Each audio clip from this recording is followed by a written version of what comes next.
Another day, another basketball stories na naman ang pagkukwentuhan natin.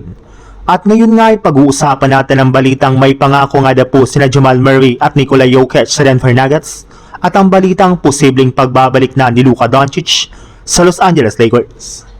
Matapos nga po na mabaon ang Denver Nuggets sa 3-1 sa kanilang serye laban sa Minnesota Timberwolves nung nakarang araw, ay medyo pumabor na rin naman nga po ang kapalaran ngayon sa kanilang kupunan. Bukod nga po sa naipanalo nila ang kanilang Game 5, ay nakakuha rin naman nga po sila dito ng malaking momentum na kanilang magagamit sa mga susunod nilang laban. Ilang mga key players na rin naman nga po ng Minnesota Timberwolves ang nawala at nagtamo ng injury na siyang dahilan bakit hindi na ito makakapaglaro pa sa kanilang mga darating na game. Kaya isang malaking oportunidad na nga po ito para sa Nuggets na ma-extend pa hanggang sa Game 7 ang kanilang serye.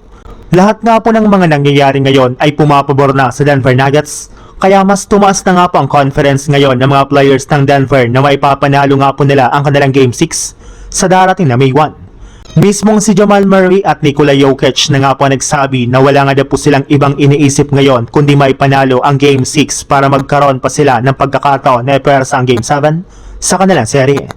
Kapag nagawa nga po nila iyan ay sisiguraduhin na nga po nila na sila ang makakapag-advance sa second round ng playoffs. Sa ibang balita naman, bagamat man nga po natalo ang Lakers sa kanilang Game 5, ay sila pa rin naman nga po ang nananatiling angat sa kanilang serye kontra sa Rockets sa record na 3-2, meaning maaari pa rin naman nga po nilang tapusin ang kanilang serye sa kanilang magiging Game 6. Ang problema lang gaganapin na rin naman nga po ang kanilang next game sa lugar ng Houston, kaya posible nga po na madihado na naman sila dito. Ibig sabihin, malaki na nga po ang tsansa na mapuwersa pa talaga ng Rockets ang kanilang Game 7 sa susunod na araw.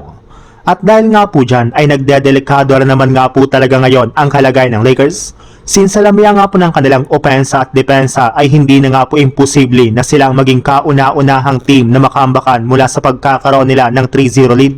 sa history ng NBA playoffs. At upang maiwasan nga po nila ito na mangyari ay kailangan na nga na pong pwersahin ng Lakers na pabalikin o paglaruin si Luka Doncic sa kanilang lineup kapag umabot pa sa Game 7 ang kanilang serye kontra sa Houston Rockets, since ito na lang naman nga po ang nag-iisang paraan para makabante sila sa second round ng playoffs.